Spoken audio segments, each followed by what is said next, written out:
की चाय? मैं मूर्ति बनाने के लिए मिट्टी लेने आई थी आपके आंगन की।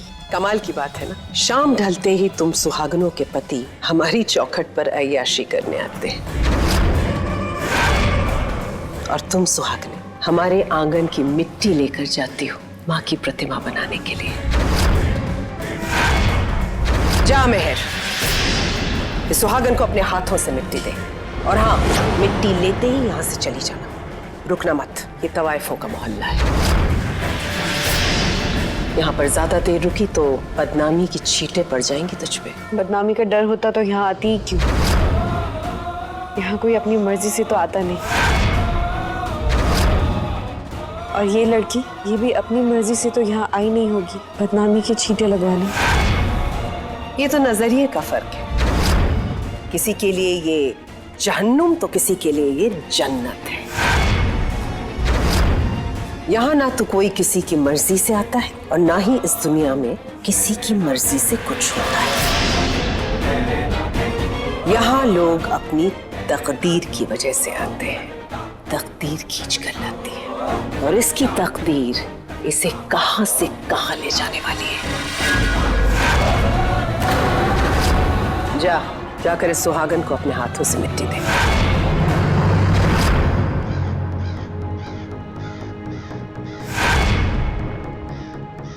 कहाँ जा रहे हो? सर 1 सेकेंड, ये लीजिए।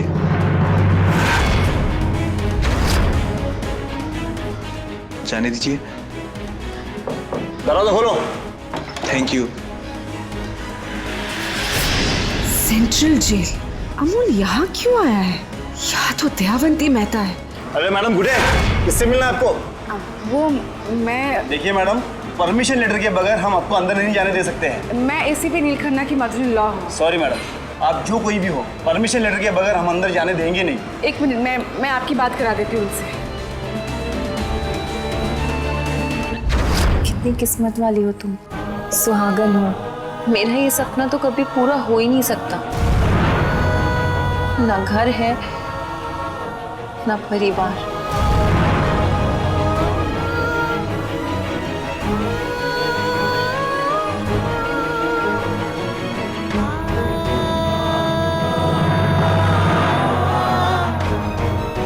ये लो, ये तुम्हारी रक्षा करेंगे और तुम्हारी हिम्मत बनाए रखेंगे।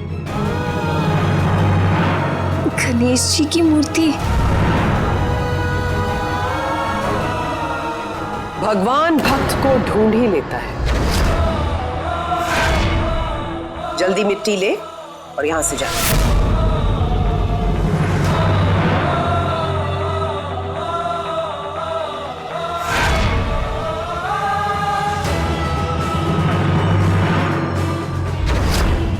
कौन हो तुम? अब यहाँ रुकना खतरे से खाली नहीं।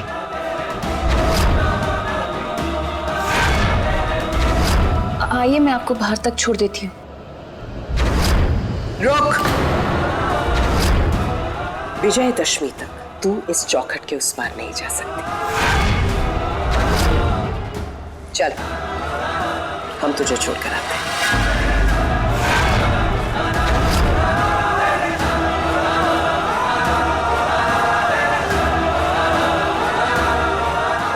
कौन थी ये लड़की?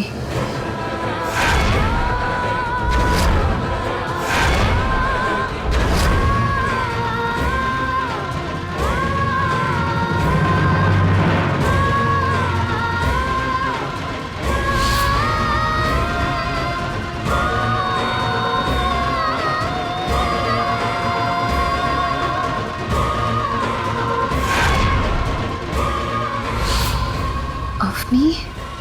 रुक! तेरी आंखों में एक अलग सी चमक है, जो इसे एक बार देख ले वो भूल नहीं पाता। पता नहीं क्यों हमको ऐसा लगता है कि कोई ना कोई कड़ी तो है जो तेरी और हमारी जिंदगी को एक साथ जोड़ती है। दुग्गा दुग्गा। बहुत बहुत शुक्रिया।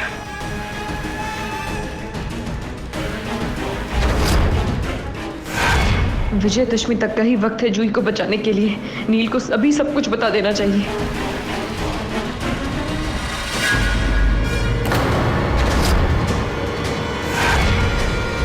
देखो मेरे पति एसीपी हैं, अगर उन्हें पता चला ना तो।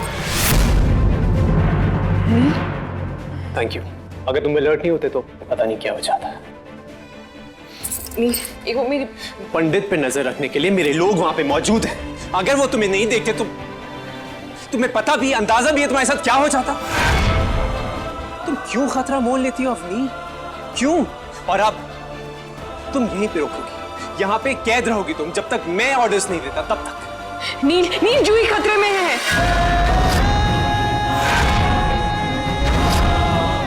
जूही खतरे में है।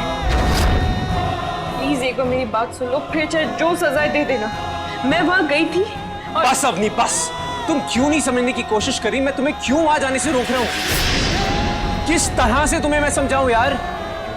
और अब तुम यहीं बंद रहोगी जब तक मैं रघु पंडित को कैद नहीं कर लेता। और जूही, जूही के बारे में बात करनी है नहीं। उसे बचाने का हमारे पास वक्त बहुत कम है। ये जूही का सौदा हो चुका है।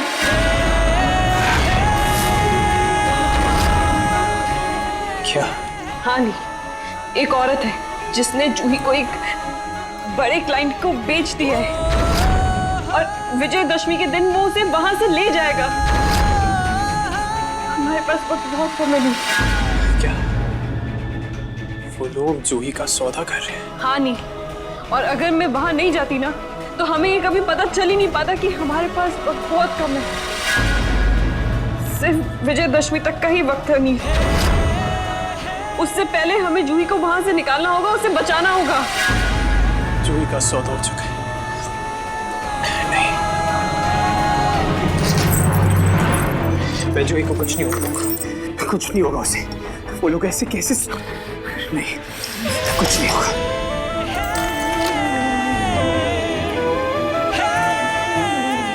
जब मैंने ट्रैफिकिंग के उस रैकेट को तोड़ा था तो बेचारी बेबस लड़कियों को बचाकर मेरे दिल को बहुत सुकून मिला था। और आज वो लड़की जिसे मैं प्यार करता था, जो मेरे दिल की धड़कन थी, आज वो खुद उस ट्रैफिकिंग का शिकार है। और मैं कुछ नहीं कर पा रहा। मुझे शर्म आ रही है अपने आप से। शर्म आ रही है। मैं एसीपी हूँ, वर्दी की ताकत है मेरे पास, लेकिन फिर भी जूही अब तक इतनी मुसीबत में थी, मुझे अंदाजा भी नहीं था। मैं हार गया। एसीपी नील खन्ना हार गया। नहीं, प्लीज शांत हो जाओ। मैं समझ सकती हूँ अभी तुम पर क्या बीत रही है। जूही क्या महसूस कर रही है, मैं समझ सकती हूँ। जब मैं छोटी थी तो मुझसे मेरा बचपन छीन लिया गया था। मैं जानती हूँ कि मासूमियत का खोना कैसा लगता है। और जूही के साथ जो हुआ सो हुआ, हम उसका दर्द कम नहीं कर पाएंगे। नहीं, पर उसे रंग महल से आजाद करवाना ये हमारा फर्ज है, हमारी जिम्मेदारी है। तुम कैसा महसूस कर रहे हो मैं समझ सकती हूँ, लेकिन अभी जो तुम्हें दर्द हो रहा है ना, इसी दर्द को तुम्हें अपनी ताकत बनाना होगा। एसीपी नील खन्ना कभी नहीं हार सकता, और इस लड़ाई में तुम अकेले नहीं होगी, हम दोनों साथ में हैं। हमारे पास वक्त बहुत कम है और हमें पल पल की खबर चाहिए, लेकिन रंग महल में किसी इन्फॉर्मर को प्लान करना बहुत डिफिकल्ट है। वहाँ की सिक्योरिटी बहुत टाइट है, हम लोग देख चुके हैं। हमें उसकी जरूरत नहीं पड़ेगी, क्योंकि मैंने वहाँ एक ऑडियो डिवाइस रखवा दिया है, जिससे हमें जूही के रूम में जो कुछ भी हो रहा होगा सब पता चल जाएगा।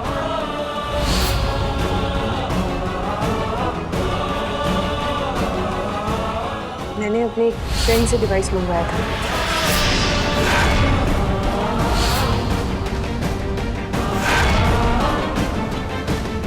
और जिसे मैंने गणेश जी की मूर्ति में छुपा दिया।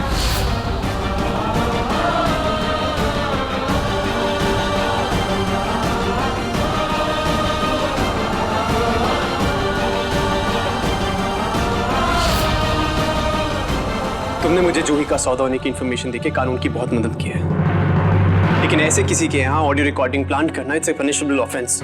ये एक फ्रॉड है, गलत चीज है। तुम्हें ये चीज नहीं करनी चाहिए थी अपनी। नील, मैं जानती हूँ कि मेरा तरीका गलत हो सकता है, पर मेरा इरादा सही था।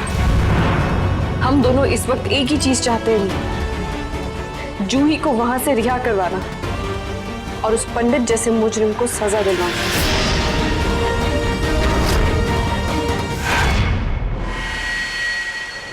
रंग महल से आजादी दिलवा रही थी मैं महर को, फिर भी उसने मुझे धोखा दिया और अवनी को बचा लिया। आखिर उससे इतनी हमदर्दी क्यों है? उसके कमरे में देखती हूँ, शायद कोई सुराग मिले।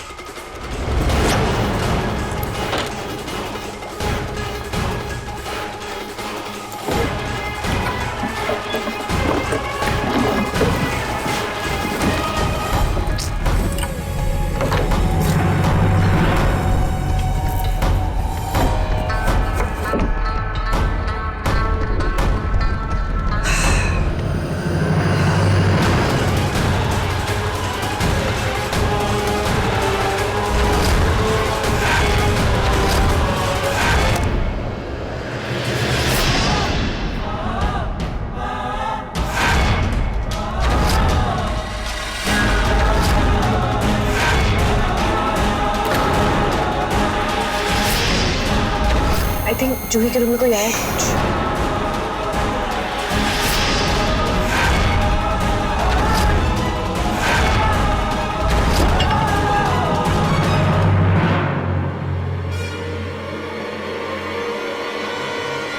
आप मेरे कमरे में क्या कर रही हैं?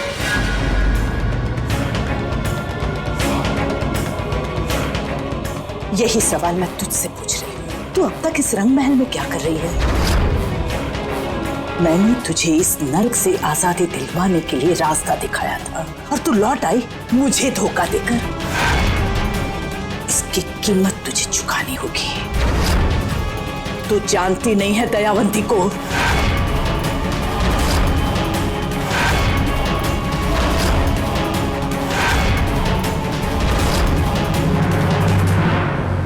आवाज क्यों नहीं आ रही है?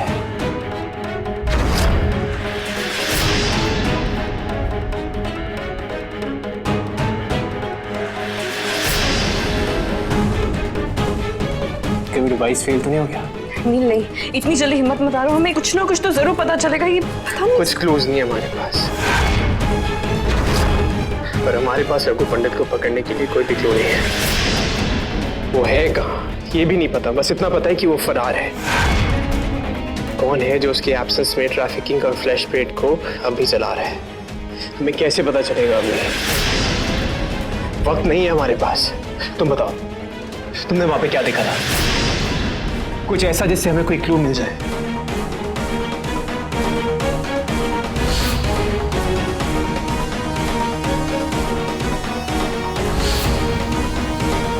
बस विजयदशमी तक रुक जाइए, तब तक वो आपकी अमानत हमारे पास। पता नहीं क्यों हमको ऐसा लगता है कि कोई ना कोई कड़ी तो है जो तेरी और हमारी जिंदगी को एक साथ जोड़ती है। दुर्गा दुर्गा।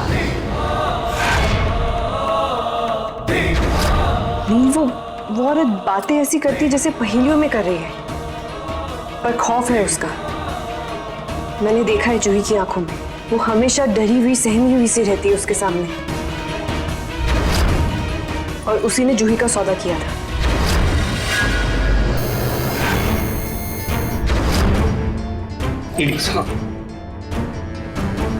किससे बात कर रही थी? कौन आया था यहाँ?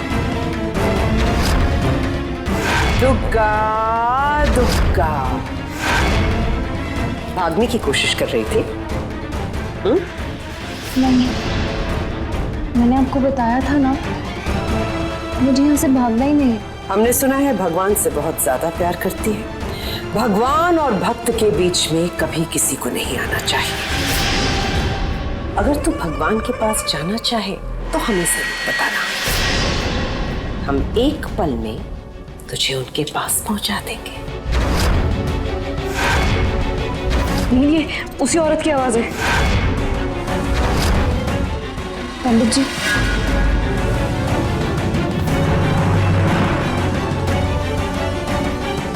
पीछे से हमें कभी मत टोकना, मालूम है ना? हम पंडित हैं और हमें पीछे मुड़कर देखने की आदत नहीं है। पंडित?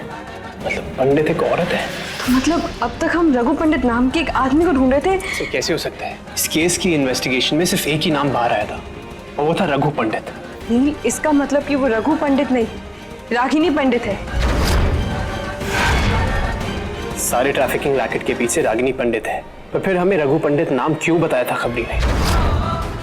शायद रागिनी पंडित की डर की वजह से हो सकता है। हम अब तक गलत नाम और आइडेंटिटी को तलाशने में लगे हुए थे। कैसे पहुंचते हम रघु पंडित तक? वो तो है ही नहीं। मास्टर पंडित तो रागिनी पंडित है। रागिनी पंडित है औरत, पर खौफ है नील उसका। कुछ भी कर सकती है वो। नील, हमारे पास वक्त बहुत कम है, हमें जल्द से जल्द कुछ करना होगा। दीदी, सारे पुलिस रिकॉर्ड चेक करो और जो भी रागिनी पंडित के नाम से इन्फॉर्मेशन मिले वो लेके आओ मेरे पास। जी। वैसे भाभी, आप उस औरत का हुलिया बता सकती हैं? हाँ।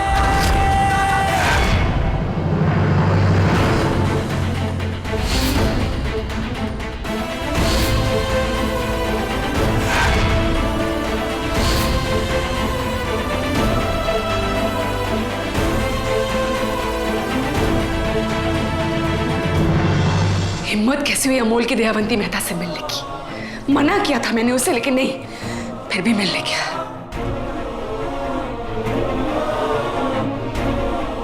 मैंने और अवनी ने कितना कुछ किया इस लड़के के लिए, इसे सही रास्ते पे लाने के लिए। अवनी खुद एक छोटी सी बच्ची थी, फिर भी संभाला अमोल को, और ये लड़का है कि हाय नीलम, कहाँ गए थे तुम? वो बताया तो था, कॉलेज। नजरें चुराकर बात मत करो अमोल, आंखों में आंखें डालकर बात करो, और झूठ मैं बिल्कुल बर्दाश्त नहीं करूंगी। सच बताओ कहाँ गए थे, और अमोल सिर्फ सच ही बोलना। बोलो। दादी से मिलने। क्यों गए थे तुम दयावंती मेहता से मिलने, और हिम्मत भी कैसी हुई तुम्हारी? क्योंकि मुझे शक है कि जन्माष्टमी के दिन जीजू को मारने की कोशिश उन्होंने की थी। नीलम, मैं अपनी माँ और पापा दोनों को खो चुका हूँ। बस एक ही खून का रिश्ता बचा है, बहन का। मैं जीजू और अवनी दी को नहीं खोना चाहता। माँ, मैंने सीधा सीधा उनसे पूछ लिया कि क्या आपका हाथ है इन सब के पीछे? क्योंकि ऐसा तो हो नहीं सकता कि सारे सबूत मिल जाए कुछ हाथ आने से पहले ही। सबूतों को गायब करना तो दादी के बाएं हाथ का खेल है, और मुझसे बेहतर ये कौन जानता है। इसलिए नीलामा, मैं उनके पास गया था।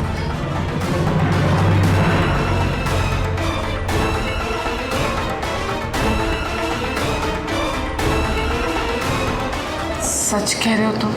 मुझे पता है कि आप मुझ पर विश्वास नहीं करेंगी, पर जीजू पर तो करोगे ना? नीलामा, मैं आपसे कुछ नहीं छुपाऊंगा।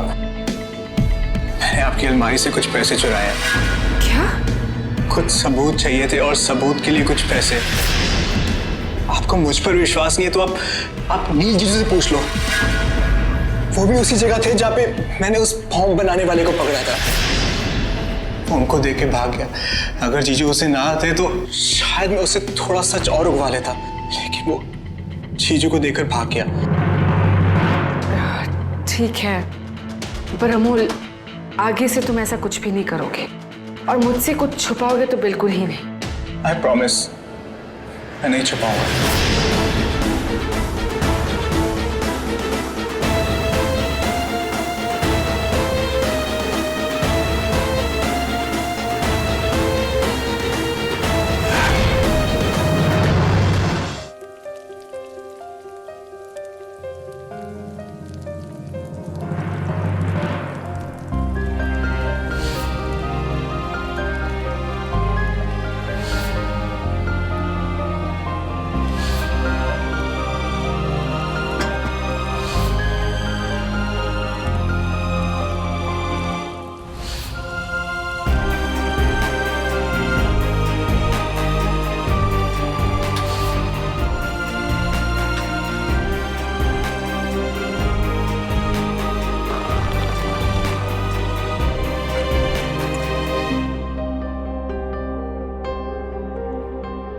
ये लो।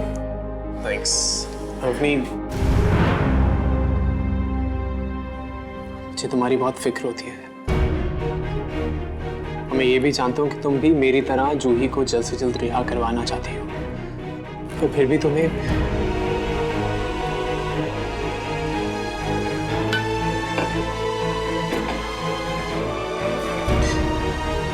तुम खा लो।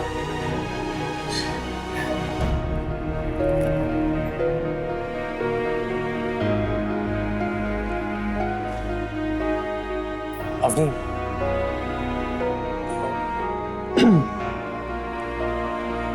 अवनी, मैं जानता हूं कि जूही को रिहा करना कितना इम्पोर्टेंट है मेरे लिए। जूही के जाने के बाद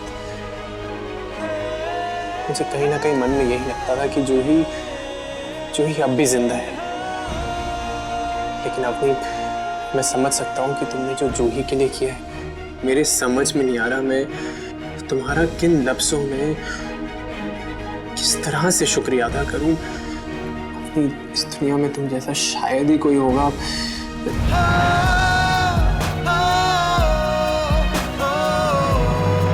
फिर मुझे पुलिस स्टेशन में बंद क्यों कर दिया?